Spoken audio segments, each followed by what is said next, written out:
This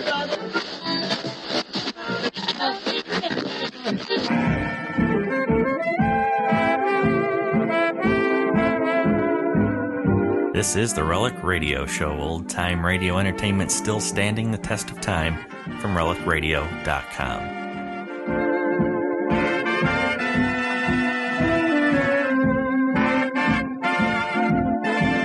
With another hour of radio drama, this is the Relic Radio Show. Thanks for joining me this Tuesday. We'll begin this week with Escape, their adaptation of Rudyard Kipling's The Drums of the Fore and Aft. That episode aired July 14th, 1949. After that, it's Grand Central Station and their story from June 1st, 1946, titled The Man I'll Never See. Suspense, which is usually heard at this hour on Thursday nights, is taking its customary summer holiday. Suspense returns to the air 7 weeks from tonight on Thursday, September 1st.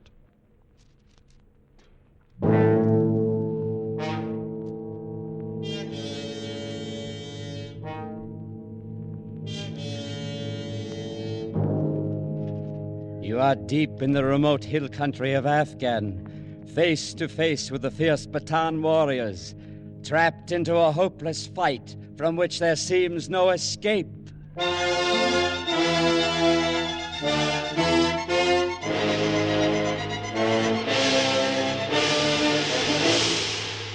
We offer you Escape, designed to free you from the four walls of today for a half hour of high adventure.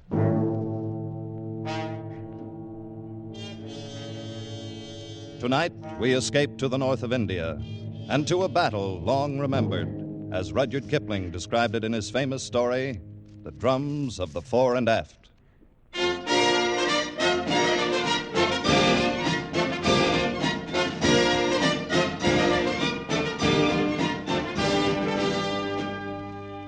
When I came out from England to serve as a news correspondent with the British troops on the northwest frontier of India, I was attached to a regiment known as the Fore and Fit, Princess Hohenzollerns' own Royal Light Infantry. Fore and Fit. But now, behind their backs, men call them the Fore and Aft. When certain words are shouted in front of other barracks, the troops may come out with belts and fists, but the mere whisper of Fore and Aft brings out the men of this regiment with rifles in their hands and murder in their eyes.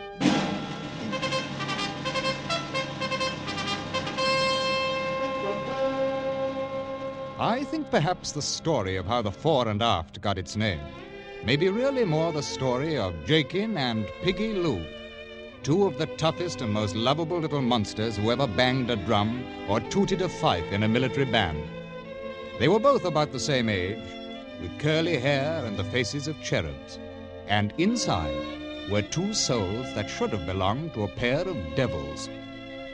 I must have seen them before, of course, but the first occasion I can recall was at an informal court the colonel was holding in the orderly room one morning. Piggy and Jakin were there, and they were in trouble, as usual. All right, Sergeant. Read the charges. Yes, sir.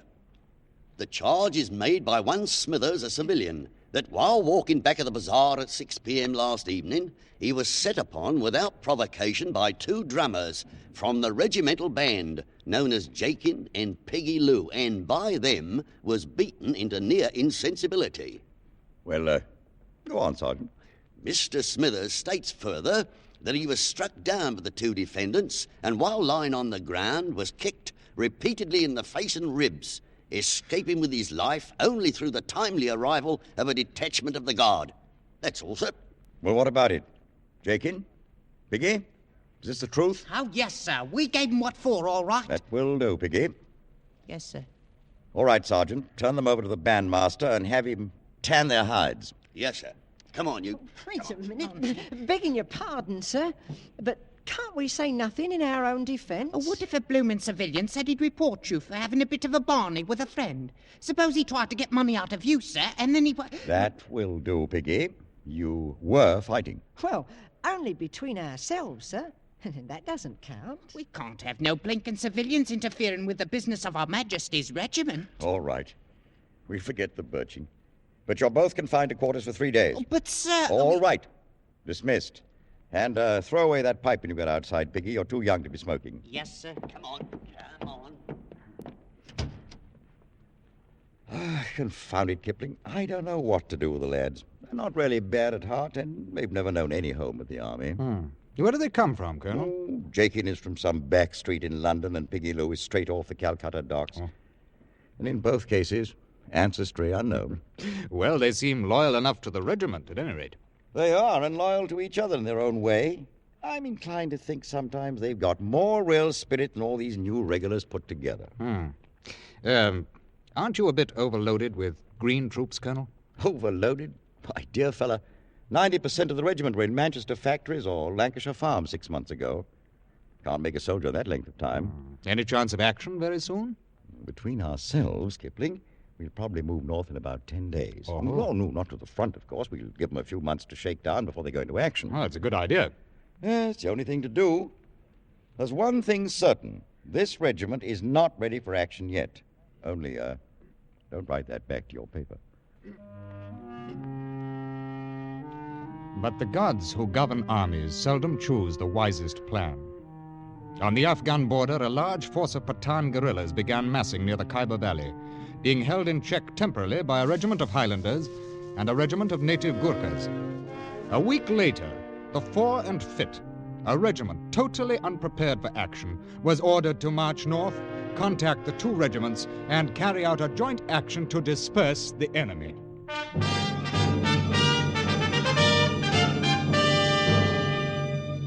Parade ground and barracks began to hum with preparations for the coming campaign.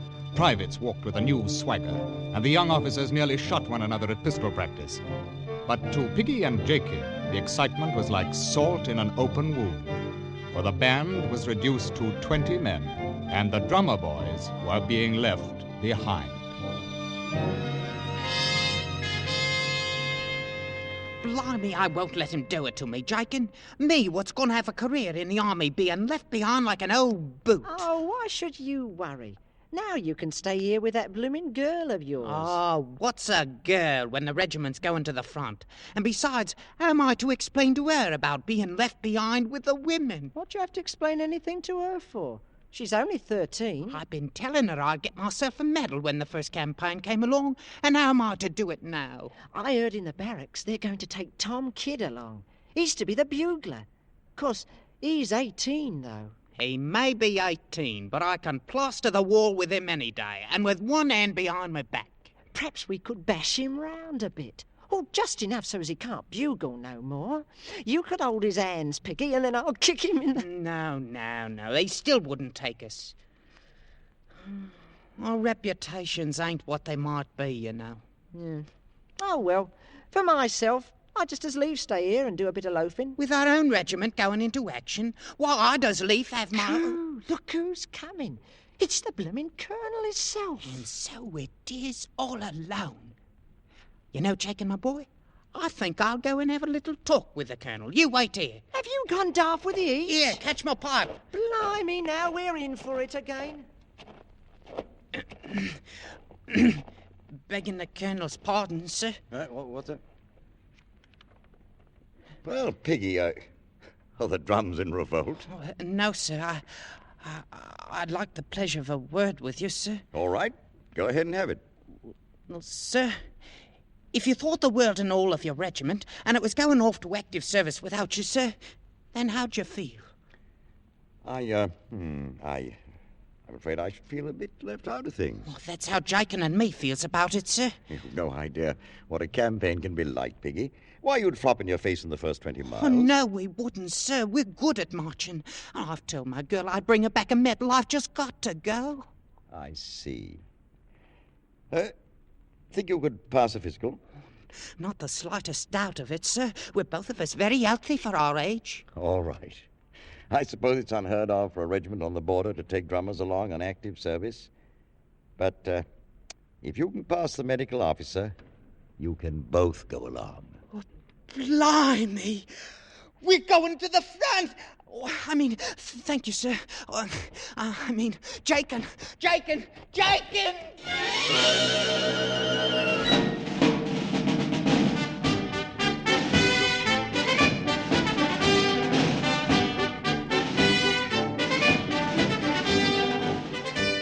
The regiment marched out of the station 2 days later, and all those left behind lined the road that led past the parade ground. The band stood by and played them out, waiting to fall in at the rear of the column.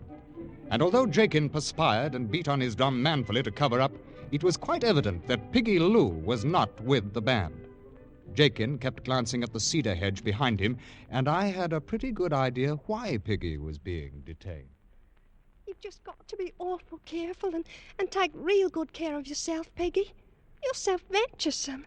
I'd worry all the time. It's hard, Chris. I'll grant you it's hard, but what's a man to do when his regiment's called on active service now?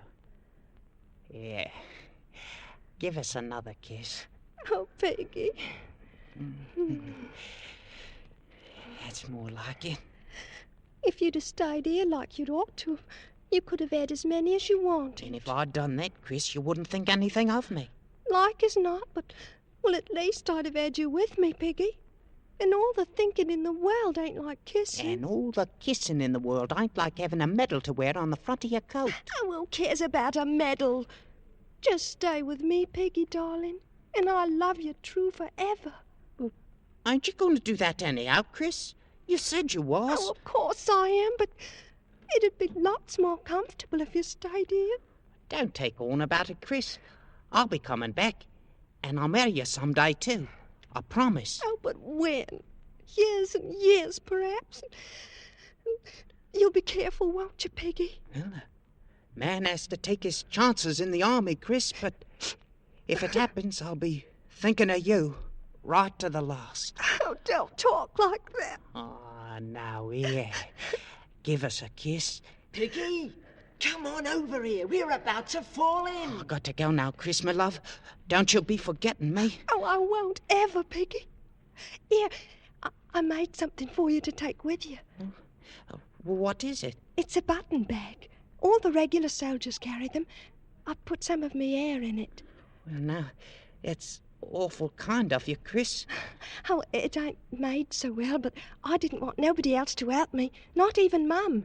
I'll carry it right over my heart, so long as I'm alive.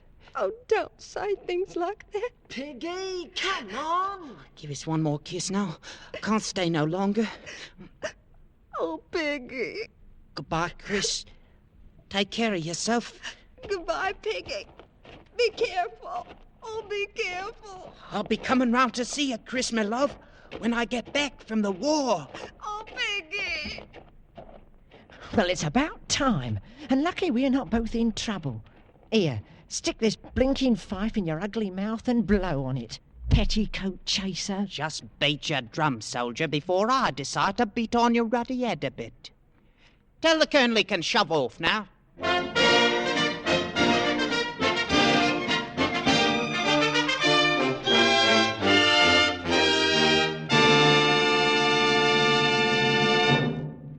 A great hour on CBS Friday night is This is Broadway.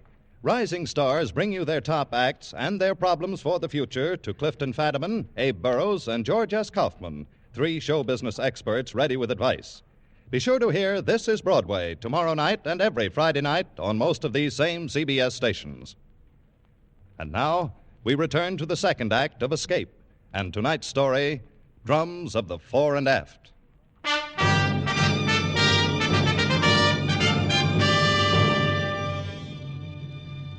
And so the Fore and Fit went north to the wars, first by troop train, and then on foot, when the last railhead left them with a 7-day route march before they'd reach the front up ahead.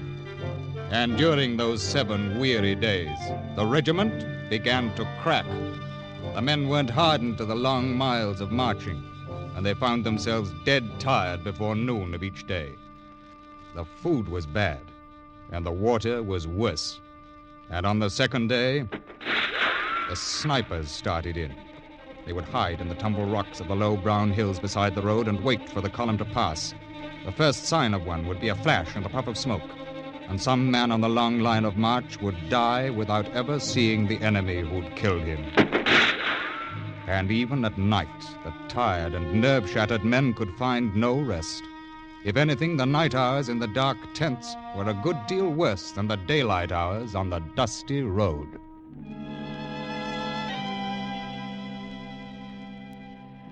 Oh, shut up, Piggy. I've got to get myself some sleep. As if I ain't marched just as far as you have. Oh, my feet's fair killing me. Well, it serves you bloody well right for getting us into this. We could be back in the barracks now, living on the fat of the land. And halfway to becoming musicians, like as not. In which case, I'd be sleeping in a regular bed and having some decent grub to eat for once. I'm afraid you're not the army type, Jakin. Perhaps I shouldn't have talked my friend, the Colonel, into letting you come... Shut up in there! Inside that tent before I come in and take a belt to you. Yes, sir. Yeah, you don't have to go calling a blinking sergeant, sir. There ain't no harm in it. What's that? That's the left wing. Stay in your tent! Piggy, that's another one of our sentries got yourself killed out there. Them Pathan beggars can sneak up in the dark without making a sound. Then they take their bloody long knives and slice a man open as neat as you please. Hold your fire till you see what you're shooting at. I wonder what they look like, Piggy, these here Pathans. What's it matter when we can't even carry rifles? I ask you now, Jakin, look at this in my hand. How's a man to get himself a medal when all he's got for a weapon is a bloomin' fife?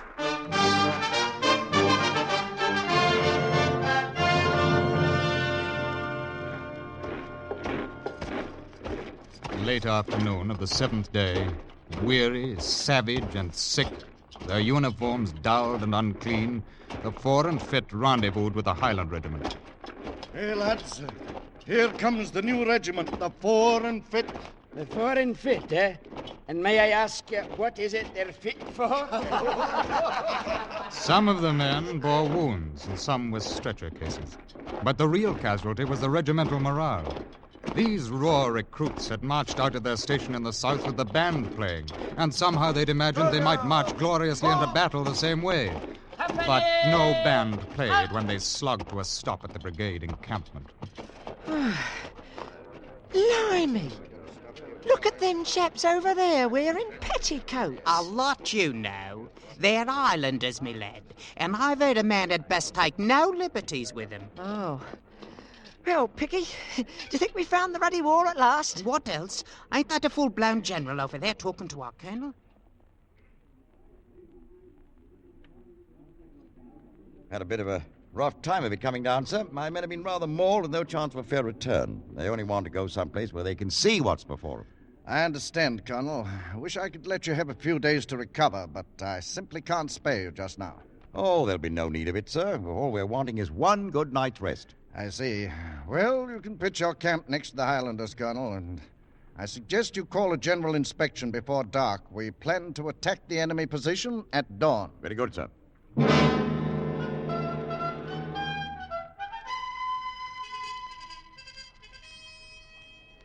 So, it's active service you wanted, Piggy, eh? And how much longer do you think they're going to keep us standing here with the bloody daylight barely coming over the hills? Just take a look at them Pathans out there on the plain. Must be 8 of them to one of us, right down the line. It makes it that much easier to get a medal. Now, how do you hope to get a medal? Maybe you're going to blow their bloody eardrums in with your little fife. More like it. We'll not even have a chance to see how the beggars look.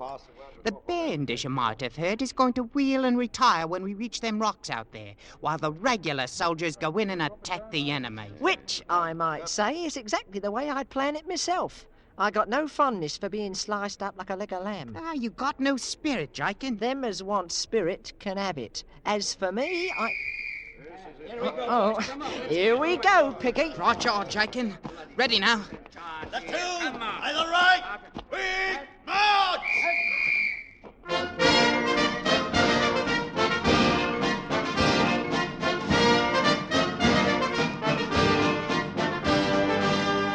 Watch yourself now, Jakin, and step lively. Just keep your eye on me, and I'll make a bloody hero out of you. Only someone had blundered. Someone had misread an order. And the Fore and Fit moved out onto the plain to attack the enemy force alone. The Fore and Fit's moving out. At the clump of rock, the band wheeled and halted and continued to play, while the ranks opened to form a skirmish line and moved slowly ahead. Hold steady, laddies. We have no orders to move out, and therefore we'll stand fast anew. If the Fore and Fit wishes to fight like hogs, then they'll fight At 500 yards range from the enemy line, the regiment began firing at will. At will and wildly. In a few minutes, they'd thrown away half of their ammunition and blinded themselves with their own smoke. And farther out on the plain, the Afghan army stood quietly, firing occasional well-aimed bullets into the milling herd of green troops. Brainless fools, they're bunching like a herd Suddenly, of sheep. from the main body of the Afghan troops, a small band of about 50 Pathan warriors charged forward and fell upon the startled Englishmen. These were the Ghazis, the suicide squad, always thrown out ahead of the Afghan army before any main test of strength. Swinging their long, heavy knives, they struck the close-packed British line. In the name of heaven, don't they extend into open order? They'll be The Fore and Fit wavered, reeling away from the vicious slashes of the murderous bone-handled knives, rallied for an instant and held, then broke, turned tail, and ran.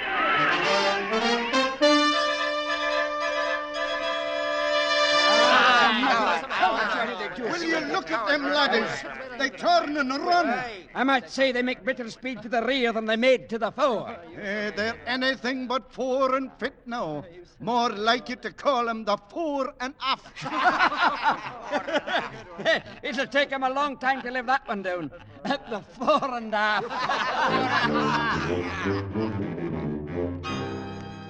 The regiment took no thought for the wounded, for the men left behind. Nor did they stop until they jammed in the pass that led up to the hill. And the band, too, was carried along with them in their headlong flight. All the band, except 2 men.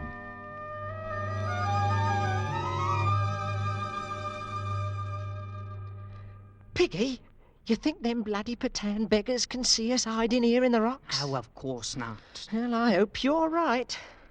Bloomin' cowards, running away. Now, weren't that a fine way for a British regiment to act?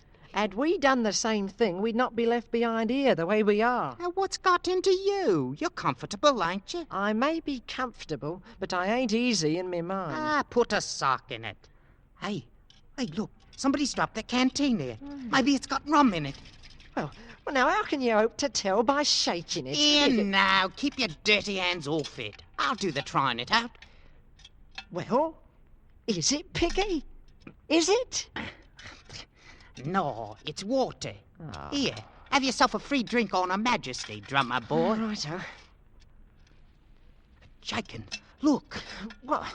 Them Pathan beggars is starting back for their own lines. Hey, keep your head down. Well, now with the bloomin' enemy retiring, perhaps our lads'll come out and rescue us. Not them, the bloody cowards. Well, don't they know the Pathans ain't chasing 'em no more? They can't see nothing but their own precious skins. Mo. Maybe we ought to give 'em a little music. Show 'em it's all nice and cosy out here now. What? Do you want us to go and get our blinking selves shot? Oh, they ain't no enemy close by now. Come on, Jakin, take up your bloody drum there. Here, are you positive there was only water in that canteen? Oh, so like as not you're a coward too, the same as the rest of the regiment. What? I'll show you who's a coward, Piggy, my boy. Here, take your blooming fife. There, and stick it in your ugly face. Well, now, so you have got a bit of spirit. Maybe I'll speak to my old friend the Colonel about it. Oh, shut up and start blowing. You ready? Ready all? Now.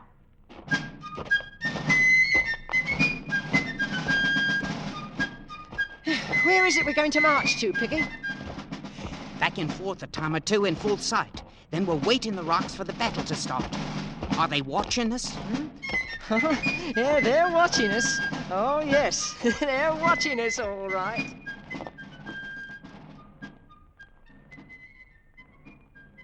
Time held still, and even the Afghan snipers forgot their weapons, while 2 armies watched the tiny, red-coated figures marching back and forth on the battlefield alone. Aye, and I'll tell you for certain, there's a pair of brave laddies down there. All right, you bleeding cowards! Look at them out there! Are them 2 children the only brave men in the regiment? The men of the fore and aft lifted their heads, fingered their rifles, and stared without moving. And out there on the silent plain, back and forth marched Jakin and Piggy.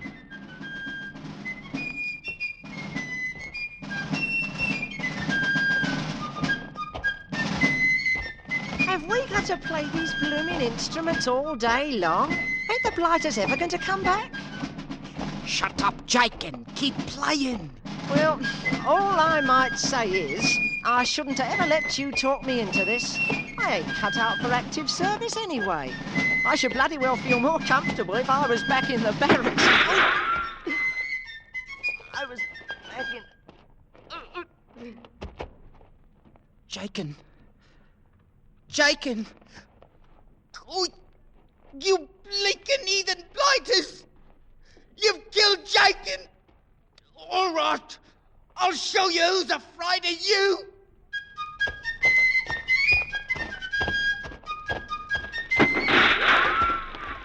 Go. Come on, you bloomin' cowards!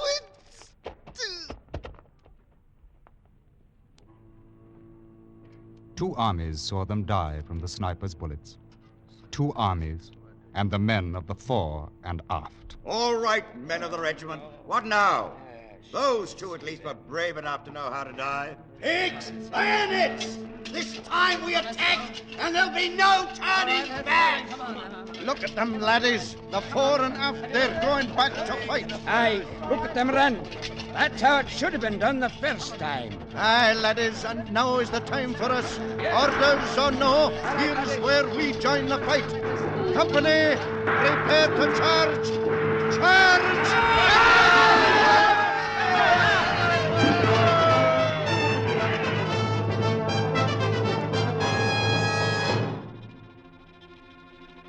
Late afternoon saw the Afghan army wiped out, and the general explained to me how everything had gone according to his plan, and how he hoped I'd cable that back to my paper in London right away.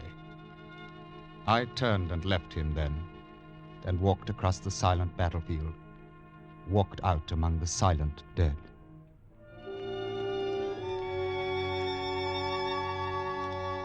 The 2 tiny figures lay quite close together, Jakin fallen across his broken drum, and Piggy Lou with the fife still clenched in his dirty fist. A bulge under his tunic caught my eye, and I reached in and drew out a button bag, embroidered crudely with the name Chris. I made it for you myself, Piggy darling, and I put some of my own hair inside of it. I'll wear it right next to my heart, Chris, so long as I'm alive. I thought how Chris would soon forget, and how the world's memory is no longer than hers.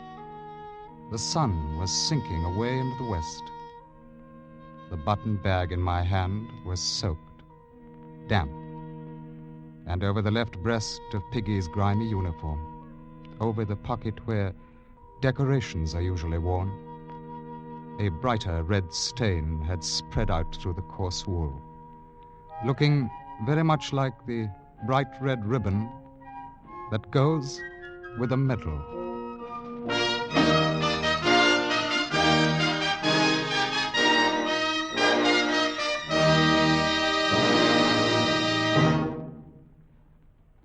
Escape is produced and directed by Norman MacDonald. Tonight we have presented Drums of the Fore and Aft by Rudyard Kipling, adapted for radio by Les Crutchfield. Featured in the cast were Ben Wright as Rudyard Kipling, Hugh Thomas as Piggy Lou, and Terry Kilburn as Jakin, with Colleen Collins, Ramsey Hill, Alec Harford, Wilms Herbert, and Tudor Owen. Special music arranged and conducted by Wilbur Hatch.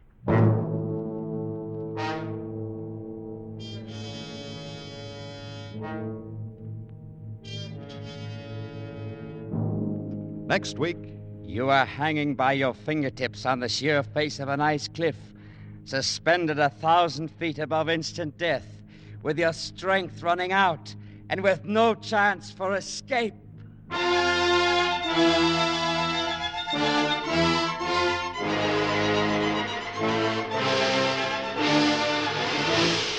Next week, we bring you an adventure tale, Action by C.E. Montague. Be sure to tune in at this same time next week when once again we offer you Escape.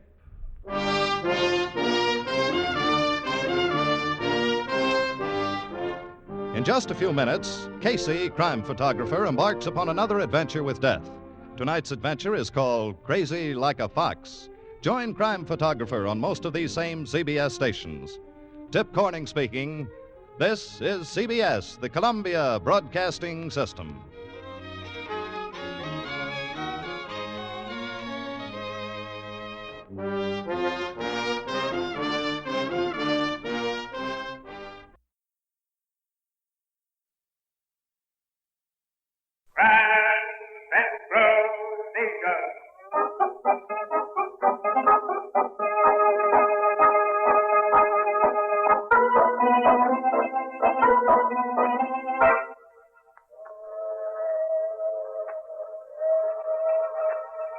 To some people, the distant whistle of passing trains are like remembered lullabies. But to Gordon Gray, turning and twisting on his bed, those whistles are a maddening reminder that time is passing all too slowly, and that he is still unable to fall asleep. In the dark, his fingers grope for a cigarette. He strikes a match. Then, with an exclamation of disgust, he puts the thing down. There's no flavor. No flavor in living this way. Fear and dread. Waiting. Just waiting. At the very next whistle, his tortured nerves give way. Aunt Sally! Aunt Sally! Aunt Sally! Gordon, darling, what's the matter? Please, turn on the light. Aunt Sally, I can't stay in this bed any longer. I'm not tired or sleepy. I want to get out of this room, out of the house, even for a little while. But, Gordon, it's past midnight. In the morning, we'll go out for a nice long walk. No, I want to go out now. You don't know what it's like. Being helpless like this. I know, Gordon, but soon it'll all be over. After your operation. After the operation. Aunt Sally, I don't want to talk about it anymore. Then we won't talk about it, dear. Now, try to go to sleep, won't you? Good night. I said good night, Gordon. Good night, Aunt Sally. That's better. I've turned off the light. She left the room, and I listened in the dark for the rustling of the trees outside my window. The only sound was an endless freight train. And as it faded toward New York, I thought I could almost hear the molecules dancing in the lifeless air. But then, sounds become all too vivid to the ears of a man who is blind. I lay there in the dark, my ear resting on my wristwatch, listening to the minutes tick away. Fast galloping seconds, but long, dark minutes. I waited till I thought Aunt Sally and Uncle Henry were asleep. Then, when the house was still, I got out of bed, dressed, and quietly sneaked out of the house. As soon as I reached the sidewalk, I began counting my footsteps as I walked, so that I could find my way back to the house. 10, 11, 12, 13,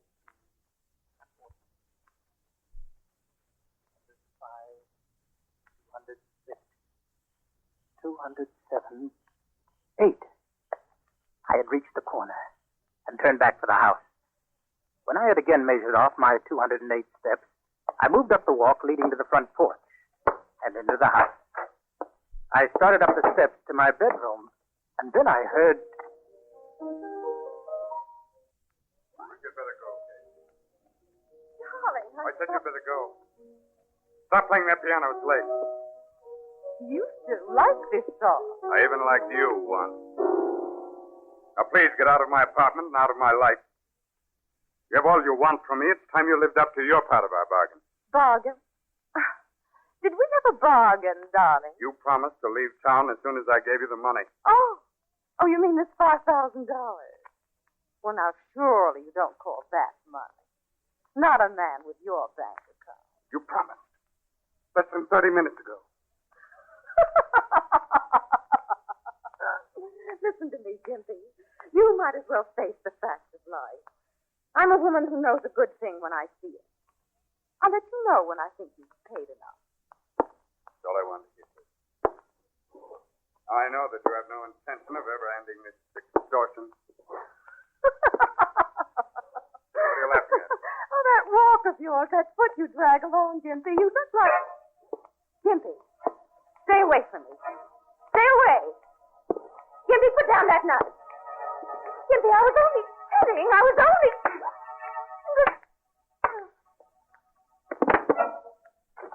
Don't do it. Don't kill her. Stay where you are, my friend. You're too late. Yes. You have eyes. Whoever you are, you've seen too much. There's nothing against you, but for obvious reasons. Go ahead. You're a very brave man. You've killed a woman. So I can't expect any consideration merely because I'm blind. Blind? Look at my eyes. If you don't believe. You are blind. How'd you get into this house? I don't know. I was out walking and I lost my way. For once, you're blind. Blessing. Stay where you are. What are you going to do? Find out soon enough. Here they are.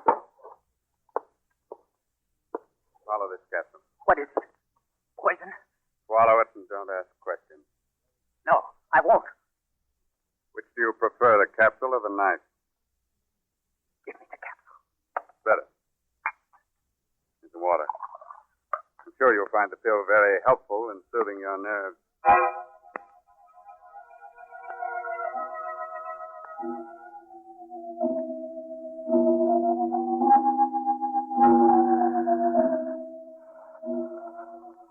I think he's coming around now, ma'am. How's about putting some more ice on his head? I hope it's all right, officer. I'll try it. Oh. Gordon. Gordon, can you hear me? Sally? Don't try to get up here. You're to stay in bed. Doctor's orders. That's right, young man. Better listen to your aunt. Who are you? I've never heard your voice before. He's a police officer, Gordon. A policeman? But I don't understand. How did I get here in my room? It couldn't have been a dream. Well, could have been. I found you in the empty lot just down the block, sleeping like a babe you were. And it wasn't a dream. Officer, I got into the wrong house by mistake. There was a murder. A man called Gimpy killed a woman named Kate. Gordon, what are you talking about? She was blackmailing him, so he killed her. I saw it. I was just outside the room when it happened. Now, Gordon, why let yourself get all excited? You just had a bad dream. It wasn't a dream. Listen to me. There was a murder, and I was there. I was there, and I saw it.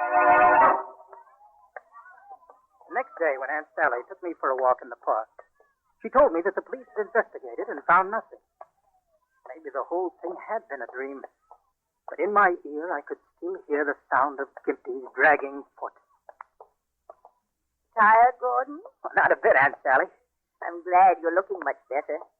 I think the sunshine will do you a world of good. It's been so long since I saw the sun, I've almost forgotten what it looks like. I talked to Dr. Edwards this morning. He's confident the operation will be a success. Well, I hope so.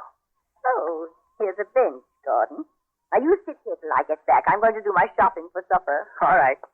You won't be gone long, will you? Only 45 minutes or an hour at most. Now, remember, wait here. Goodbye, Gordon. I'll be here, Aunt Sally. Bye. I leaned back on the park bench. Somewhere children were playing happily. I heard old man Moran and his carriage go by. The sun was warm and restful. A little too restful. I dozed off. How long I was asleep, I don't know. But as I half wakened, a strange thing happened. I shivered. I was sitting in the hot afternoon sun, yet I shivered. With that strange razor-edged sixth sense a blind man has, I knew that someone was watching me. Aunt Sally. Aunt Sally, is that you? At that first twisted sound, I knew who was watching me. It was Gimpy. He was coming toward me. For a split second, I forgot that I was blind. Without thinking, I ran. The winding path was too much for me. I felt my foot hook under the wire of a low fence bordering the path. My body plunged forward, and I sprawled headlong on the grass. I heard him coming nearer and nearer. I couldn't move. There was only one thing to do. Help! Somebody help! Help! Help! Aunt Sally! Aunt Sally! Did you see him? See who? The killer. The man with the lame foot. He was here. Gordon, there's no one here except some children. Then take me home, Aunt Sally. Quick. I don't want him watching me. For the next 2 weeks, I stayed in the house. Aunt Sally begged me to go out for a walk in the sun, but I wasn't going to budge until it was time to go to the hospital for my operation. I knew that someday I'd see again. If only I got to the operating table alive. As I imagine Nolan's life from what I've seen and heard of it, he must have been After that, Aunt Sally took the reading to me every night after supper. Shakespeare, the Bible, Time magazine, short stories. Sometimes she'd finish a whole book before I'd fall asleep. Told me once with a grave smile that... Aunt Sally. Yes, Gordon. Had enough for tonight? Aunt Sally. Do you hear it? Hear what? I don't hear anything, dear. You must hear him. You must. Look out of the window. He's walking by the house. Gordon, stop it. I tell you, I don't hear anything, and neither do you. I do. I hear him. I'm going to call the doctor. Aunt Sally, don't leave me. Hello, operator. Can you Riverdale 29? Maybe she hadn't heard Gimpy. A blind man's ears can hear things other folks can't. By now, his dragging footstep was gone. But the warning it had sent through the open window of my room stayed with me. Somewhere outside, he was waiting for me, with the patience of a cat waiting for a mouse. Yes, I want to speak to Dr. Edwards, please. What? Oh, but that's impossible. He was to operate on my nephew day after tomorrow. Well, when did it... Oh, I'm terribly sorry. But what about the operation? Oh, I see. But you are sure he's competent? Well, Dr. Edwards had examined Gordon several times, so he knew exactly what had to be done. I understand. Yes, he'll be there. Goodbye. Aunt Sally, what's the matter? Bad news, Gordon. Dr. Edwards died late this afternoon. Died? How? A heart attack. A heart attack? Are they sure? Whatever made you say a thing like that? Sometimes it might look like a heart attack and be something else. Something else? What are you getting at, Gordon? Nothing at all, Aunt Sally. What about the operation? That will go as scheduled. Dr. Edwards' practice will be taken over by another eye surgeon, a friend of his. But this new man doesn't know about my case. He doesn't know whether... He will, Gordon. He'll study all his history from Dr. Edwards' files. And see if you can get some sleep. You need it with the operation only 2 days away. The evening before the operation, Aunt Sally took me to the hospital. And the nurse was making out a report on my physical condition. Temperature, I was glad it wasn't a report on my mental state. Well, that's all for now, Mr. Gray. I've got to turn this report in to Dr. Johnson. Is there anything I can get for you before I go? No, nurse. Nothing. Well, if there should be, there's a call bell hanging right on the head of your bed. Here it is. Feel it? Oh, yes, thank you. Nurse. Yes? Is Dr. Johnson here in the hospital now? Why, I don't know. I haven't seen him this evening. But maybe he won't be here tomorrow. Maybe you'd better call him right now.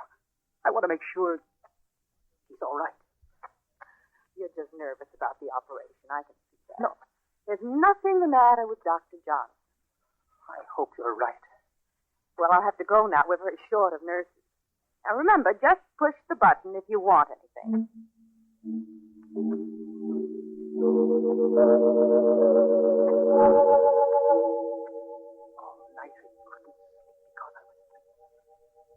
You know what I was thinking on that hospital bed? That Gimpy had murdered Dr. Edwards. Somehow he had found out that Dr. Edwards was going to operate on me.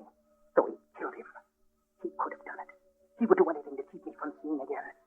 Because he knew that as soon as I could use my eyes, I'd find him and turn him over to the police for murder. That's what I was still thinking in the morning, as I waited for them to come and take me to the operating... Then I heard him again. Right here in the hospital. He was walking along the corridor outside my room. Maybe he was looking for me. Or for Dr. Johnson. He'd already killed a woman named Kate. And maybe Dr. Edwards, too. Why should he hesitate?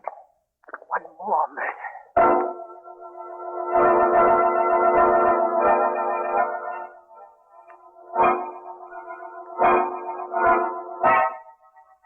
As Gimpy's dragging footstep died away, I tried to call for someone. My voice was frozen in my throat. The call bell on the head of my bed. I groped for it and pressed it. Nothing happened. waited. I changed my mind about telling what I had heard. They wouldn't believe me. And there was always the possibility that they'd postpone the operation because of my disturbed state of mind. I couldn't let that happen. I'd waited too long for this day. I wanted to have it over to... See, the call light over your door is on. What can I do for you? I was just wondering, nurse. Do you think you could get me a cup of coffee? I'm afraid not. No stimulants this morning. As a matter of fact, I've got something here for your nerves. Nurse, did you see Dr. Johnson? No, but he's here somewhere in the hospital. Oh, good. Now, look, Mr. Gray, there's nothing to worry about. Dr. Johnson is a very competent eye surgeon, one of the best. When do I go up? It won't be long now. Drink your medicine. Oh, what'd you say it is? Just something to settle your nerves. Drink it down. That's it. All of it. Oof. Must be wonderful medicine. It tastes so terrible. Here, let me fix your pillow. Oh, thanks. There. Comfortable? Oh, fine, thanks. This is very comfortable.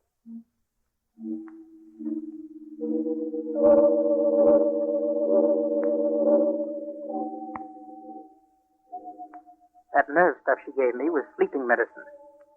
I don't even remember her leaving the room. Inhale. The next thing I knew was that I had a mask over my face. That's it. It's hard to breathe. Inhale. Stuff I was inhaling made me a little sick. It was ether. Now, inhale. I didn't need eyes to know that I was in the operating room. Everything ready? Yes, but Dr. Johnson will want to check when he comes in. Where is he now? In the dressing room. He ought to be here in a moment. Isn't this the case Dr. Edwards was supposed to handle? Yes. Too bad he had to die so young. He was a great eye surgeon. But then I have no... Here comes Dr. Johnson. Dr. Johnson was here. What a relief. A great weight was lifted from my heart. But only for a moment. Because through the fog of my half-dead mind, I heard the dragging footstep of the man who was going to operate on my eyes. We will proceed with the operation. I wanted to cry for help and run from the room. But I was too far under the heat. It frightened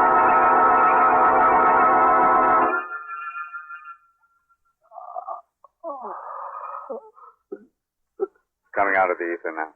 Gordon. Gordon, dear. Gordon, listen. It's all over. Do you hear me? The operation is finished. You're all right. Sally.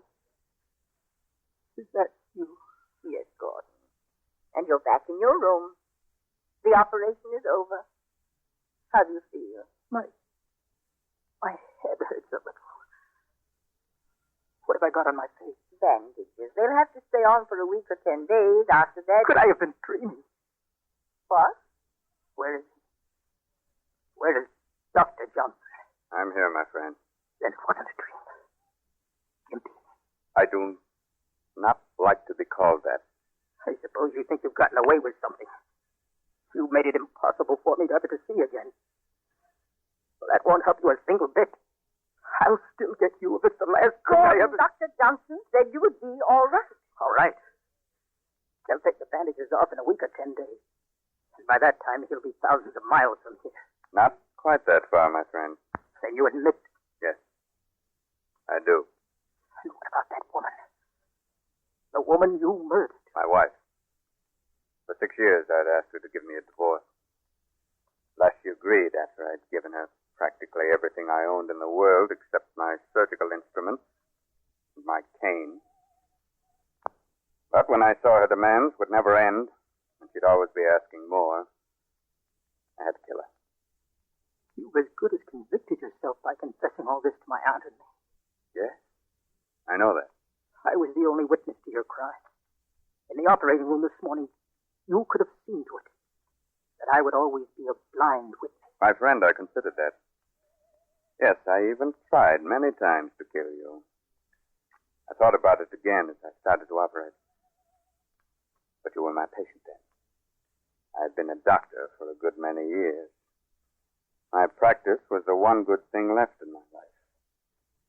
I could not betray it, even to save myself.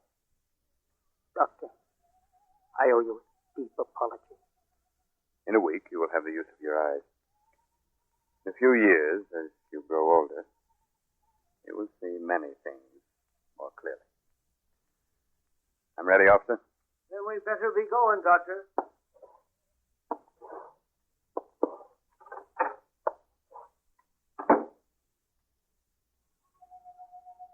Seven days later, they took off the bandages, and gradually the world came back into focus. The shining brown eyes of my Aunt Sally, the white sheets of my hospital bed, the blue sky outside my window, the rainbow of flowers next to my bed.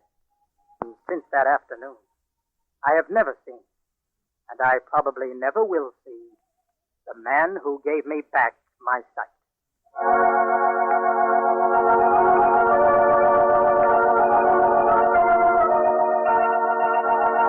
Today's Grand Central Station drama, The Man I'll Never See, was written by Sanford Pleasant and starred Donald Bucher as Gordon Gray, with Evelyn Varden as Aunt Sally and Raymond Edward Johnson as Dr. Johnson.